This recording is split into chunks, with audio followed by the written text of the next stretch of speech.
여러분 안녕하십니까. 백만개미 한세구입니다. 12월 4일 수요일 시장 정리하겠습니다. 정말이지 어제 밤은 오늘 새벽이죠. 영화 같은 그런 시간들이었습니다.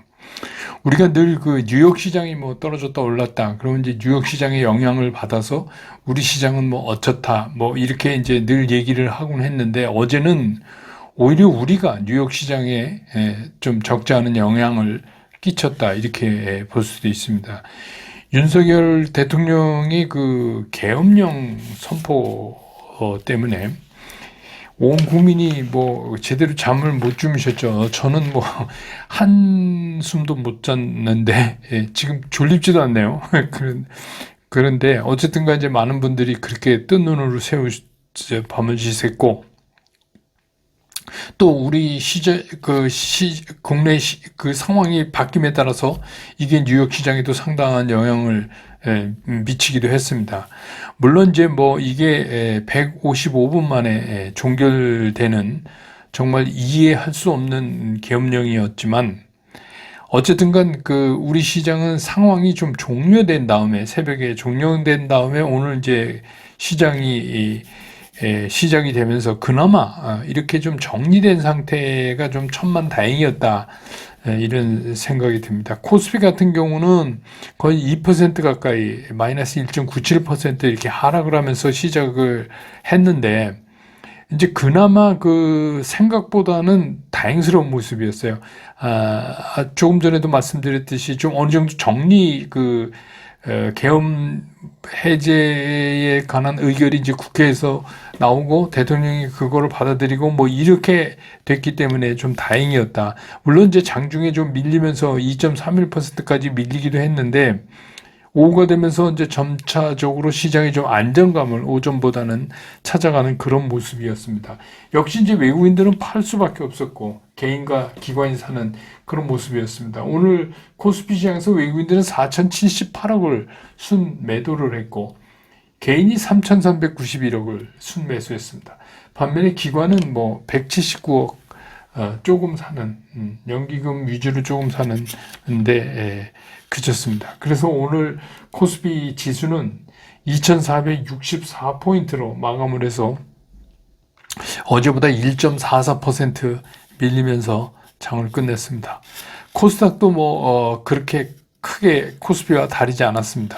시작 역시 마이너스 1.91%, 거의 2% 가까이 하락을 하면서 출발을 했고, 또 장중에 역시 또 2.78% 이렇게 좀 더 밀렸고, 오로 가면서 이제 시장이 2% 마이너스 2% 부근에서 등락을 이어가는 그런 모습을 보이다가 시장을 마감했습니다. 역시 외국인들은 팔았고, 기관이 좀 샀고, 개인은 결과적으로 중립이었고, 이랬습니다. 그래서 코스닥 시장에서 오늘 외국인들은 148억을 팔았고, 기관이 166억을 샀습니다. 그래서 오늘 코스닥 지수는 677.15포인트, 어제보다 1.98% 하락하면서 장을 끝냈습니다. 기술적으로 보면 오늘은 기술적인 평가보다는 그나마 오늘은 나름대로 충격, 계엄에 관한 충격을 잘 소화해냈다, 이렇게 보여집니다.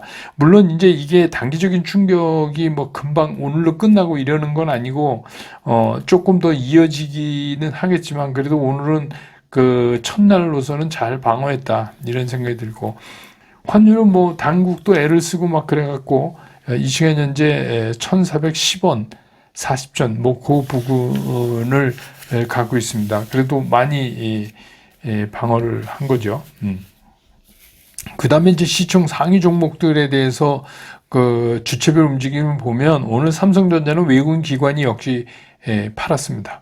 그래서 외국인은 748억을 팔았고, 기관도 167억을 팔았고, 반면에 SK 하이닉스는 외국인은 299억을 샀고, 기관도 442억을 샀습니다.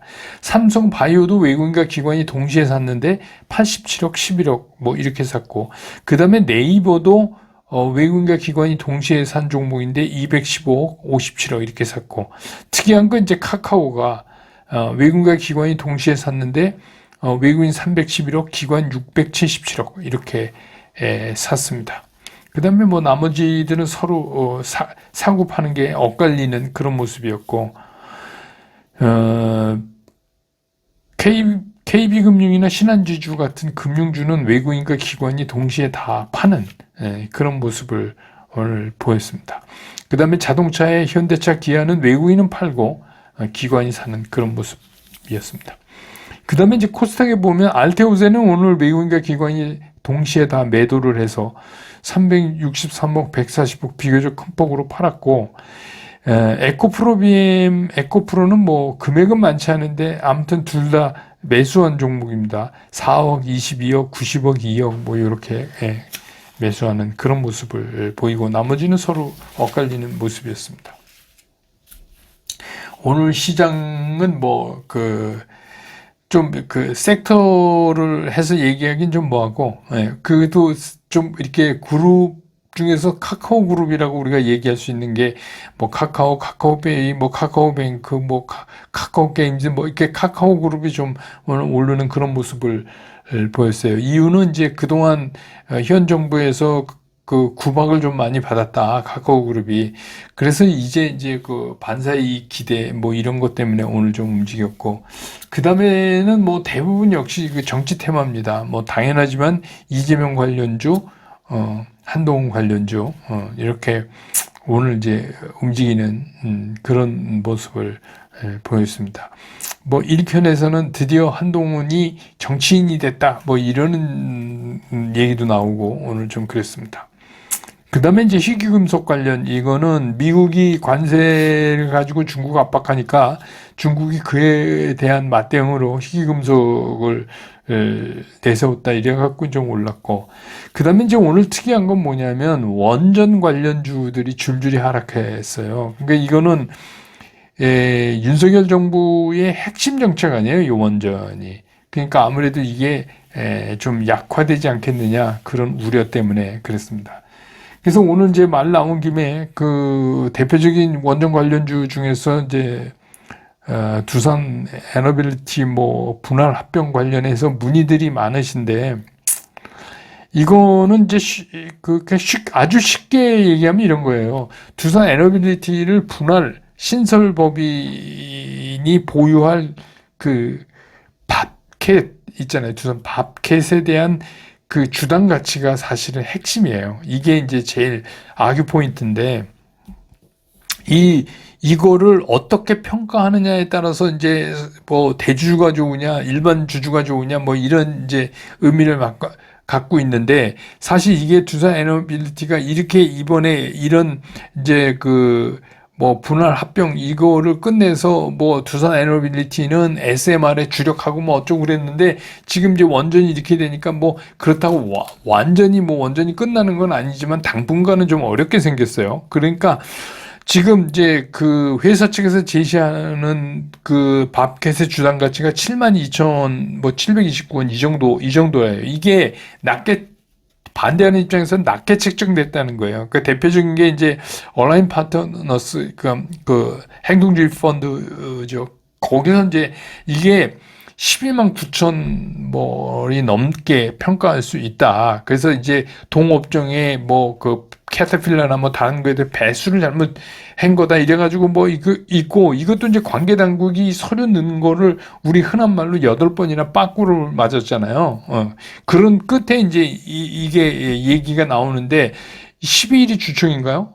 그런데 이게 점점 날짜가 다가오니까 이제 국내 기관 중에서는 또 찬성하는 데도 있어요. 두산의 의견에. 그래서 서로 이게 주총이 다가오면서 뭐 의견이 엇갈리고, 12일 날 주총하고 아마 12일부터 내년 1월 2일까지가 매수 청구권 기간인 것 같은데, 그래서 이제 그냥 뭐 자기 나름대로의 생각을 가지고 뭐 하는 거겠지만, 그냥 제가 보기엔 앞으로 이제 원전 관련주들은 한참 좀 고생하겠다.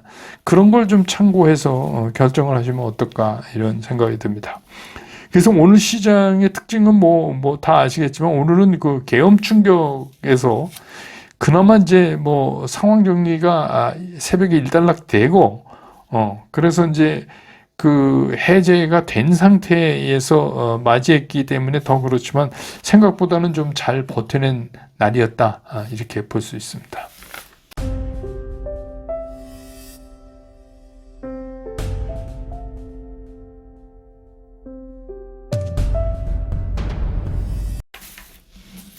시장 얘기와 더불어서 이제 현재, 오늘 뭐 시장 얘기보다 현재 이제 우리가 안고 있는 이 상황들하고 앞으로 시장에 이게 어떻게 영향을 미치는가에 대해서 좀 말씀을 드려볼까 하는데, 이제 그 현 정부 들어서, 윤석열 정부 들어서 사실 그 뭐 여러 가지 정책을 한다고 그랬는데 뭐 제대로 실행된 것도 사실 없어요. 그리고 또 그 결과도 별로였고, 전 정부가 잘못한 거하고 세계적인 경제 상황이 나빠졌다고 계속해서 현 정부는 얘기하지만, 뭐 어쨌든 간 결과나 이런 거 보면 참 무능한 정부다, 무능한 정권이다, 이런 말도 이제 듣고, 또 대통령 스스로도 뭐 열심히 했는데 결과가 잘 안 나왔다, 뭐 이렇게 시인도 하고, 부분적으로 또 그 계엄 선포하기 전날 그 공주 시장인가요?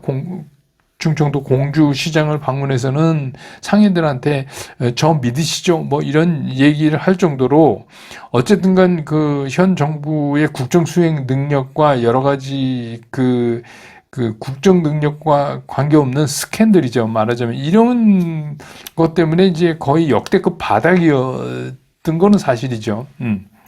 근데 이제 어젯밤에 느닷없이 발표된 이제 비상계엄 선포가, 이게 뭐 진짜 뭐 많은 국민들을 좀 당혹하게 했죠. 예, 당혹하게. 이게 뭐 젊으신 분들은 이게 계엄 뭔지 잘 모르실 거예요. 저는 뭐 여러 번 겪었는데, 박정희 대통령 때도 저 학교 다닐 때 그랬고, 또 11.6 때도 그랬고. 그런데 이게 이제 뭐 그런 와중에 어떻게 해서 155분 만에 이제 국회에서 결국은 이거를 계엄 해제 결정을 의결했어요. 그러니까 이제 이게 그냥 진짜 짧게 155분 만에 무산되는 그런 이제 상황이 된 겁니다. 그래서 이게 딴 것도 잘한 거 없지만 어떻게 계엄까지도 이렇게 어설프게 하냐, 이 정부는. 뭐 이제 그런 얘기들, 어떻게 보면 절망감 같은 거를 남기고 말았어요. 그러니까 뭐 국정 운영이나 경제 정책이나 이것도 그런데, 계엄조차, 이거는 이제 계엄은 굉장히 이거 위험스럽고 진짜 목숨 걸고 하는 거나 마찬가지잖아요. 이게 친위 쿠데타라고까지 얘기하는데 이것마저도 이렇게 어설프게 할 수가 있냐. 그래서 우리로 보면 45년 만에 이제 계엄이 이번에 이제 선포된 거라고 하는데, 마치 그 45년을 뒤로 다시 그 시절로 돌아갔구나 하는 그런 이제 흔히 쓰는 자괴감마저 들 정도로 그랬어요. 아마 이게 저는 그 역사학자는 아니지만 세계사에서 가장 짧게 끝난 계엄은 아닌가 싶어요. 155분이. 어쨌든 간 이제 그 주식시장 입장에서는 빨리 수습이 되고, 아침부터 이제 당국이 뭐 증시안정 펀드죠. 옛날에 이제 증안기금 얘기했는데 그거 10조, 또 채권안정펀드 뭐 40조, 이거를 당장 활용할 수 있도록 하겠다고 밝히면서 나름 이제 어떻게 이제 충격을 소화해 나가는 충격 해소의 첫날이었다. 오늘이 그런 걸로는 그래도 오늘 선방했다, 이렇게 볼 수 있어요. 근데 이제 마음에 걸리는 게, 오늘은 뭐 사실은 저도 이제 이런 계엄이 선포될 거라고 생각 안 했는데, 사실은 증시에 그동안에 떠도는 찌라시 있죠. 찌라시에서는 계속해서 이 계엄을 얘기하고 있었어요. 그랬더니 근데 이게 증시 찌라시가 잘 맞거든요. 근데 찌라시를 이런 백만개미 유튜브에서 얘기 드리기도 그래서 그냥 안 했었는데, 결국은 이제 근데 보면 그 얘기와 함께 나온 게 또 하나가 있어요. 그게 뭐냐면 전쟁 발발설이에요. 그래서 이제 오늘은 이제 어떤 얘기가 도냐면, 첫 번째 계엄은 이렇게 끝났고, 이제 부분적으로라도 전쟁을 일으켜서 계엄을 다시 한다. 그래서 이번엔 예행 연습이었다. 어떻게 이게 뭐 국회는 어떻게 하고 뭐 하는 예행 연습이었다. 이런 얘기가 또 들어요. 아니었으면 좋겠는데 그러면 이제 그때는 뭐 진짜 부분적으로라도 전쟁이 발발하면 비상계엄 요건이 되죠. 예. 물론 이거는 이제 뭐 썰입니다. 썰이지만 이거 그렇게 되면 안 되죠. 그 영 불안하지만 뭐 일단 그런 거 없다 이렇게 보고 과거에도 이제 제가 1977년도에 증권사에 입사를 했으니까 그때는 이제 대학교 4학년 때 입사를 하는데 제가 이제 삼보증권에 입사를 했죠. 근데 79년 여러분 잘 아시는 그 박특기 대통령 시해 사건 11.6 때도 3일 빠졌어요. 그리고 멈췄어요. 그래서 이런 충격이라고 하는 게 그때는 뭐 이제 현직 대통령이 서거를 했는데 그러니까 그 충격이 단기적으로는 시장에 영향을 미칠 수밖에 없어요. 근데 이제 그 이후에는 영향이 좀 제한적이고 그다음에 이제 그 이후의 상황들이 어떻게 진전되느냐에 따라서 시장이 상당히 달라질 수 있어요. 그래서 뭐 예를 들어서 뭐 지금 대통령이 야당에서 준비하고 있는 뭐 탄핵 때문에 그게 탄핵이 돼서 진짜 뭐 조기 선거가 앞당겨지고 이렇게 되는 뭐 출현 시기가 굉장히 이게 뭐 지금 얘기할 수가 없잖아요. 그거에 따라서 시장이 어떻게 보면 또 기회일 수도 있고 뭐 그렇습니다. 근데 이제 중요한 거는 뭐냐? 뭐 그거는 이제 미래니까 우리가 알 수가 없는데 지금 우리 시장이 지금보다 더 나빠지기가 이제 어렵게 생겼어요. 왜냐하면 트럼프 악재에다가 뭐 관세 때린다고 그러지 뭐 거기에다가 이제 계엄 이것까지 이렇게 됐으니까 이제 더 이상 나빠질 게 없어요. 그러니까 상황은 바닥쳤다. 상황은 바닥쳤다. 근데 이제 상황이 바닥쳤다고 그래서 주가가 바닥인 건 아니죠. 그렇지만 상황 바닥과 주가 바닥은 대체적으로 뭐 비슷하게 간다. 이렇게 봤을 때 그렇다고 우리가 막 그러면 뭐 서둘러서 사야지. 근데 서둘러실 필요는 없을 것 같고 단기적으로 움직이기 시작했잖아요. 정치 테마주. 이거 이제 굉장히 만약에 예정대로 해서 뭐 한 내년 봄에 막 대선을 새로 해고 막 이런 데면은 막 이것들이 계속 막 난리를 칠 거예요. 그래서 그거는 저는 이제 뭐 정치 테마주는 권해드릴 생각은 없는데 그건 좀 각자 알아서 이 부분은 그냥 뭐 아니면 도로 한번 질러보겠다 하는 공격적인 분들은 뭐 일부분 포트폴리오에서 하실 수 있는 거고 아닌 분들은 뭐 그런 건 조심하시고 좀 긴 호흡으로 제가 봤을 때 흐름이 살아있는 섹터 오늘도 스쿨 관심 종목 중에서 그런 것들이 아침에 약했다가 쫙 올라오잖아요. 빨리빨리 이렇게 회복이 되잖아요. 그러니까 그런 것들로 좀 이렇게 분할로 공략은 좀 해봄직하지 않은가. 이게 지금 이제 전체적인 상황이 더 이상은 상황적 바닥은 더 이상 없다. 근데 이제 앞으로 조금 전에 말씀드린 것처럼 우리가 이제 정치적인 이런 상황 변화가 어떻게 진행되느냐에 따라서 변동성은 좀 커질 수 있어요. 변동성은 커질 수 있지만 이제 흐름의 방향은 이제 잡혀져 있다. 이렇게 보시면 되고 어차피 이제 이번에 비상계엄 선포와 또 해제 의결 뭐 이런 거에 따르는 이 충격은 일단 오늘이 제일 세게 이제 때렸다 이렇게 보고 이제 충격은 조금씩 줄이면서 이제 소화해 나갈 수밖에 없다 이렇게 보여집니다. 오늘 시장 정리 이렇게 끝내시고 저는 한숨도 못 자고 오늘은 좀 이거 올려놓고 그리고 뭐 조금 일찍 술 한잔 먹고 좀 자야 되겠어요. 그런데 어쨌든가 여러분들도 밤새 나라 걱정하시느라 시장 걱정하시느라 고생 많이 하셨습니다. 그래서 오늘 시장 정리 이렇게 끝내고 저는 또 내일 장 끝난 다음에 다시 여러분 곁으로 돌아오겠습니다. 여러분 고맙습니다.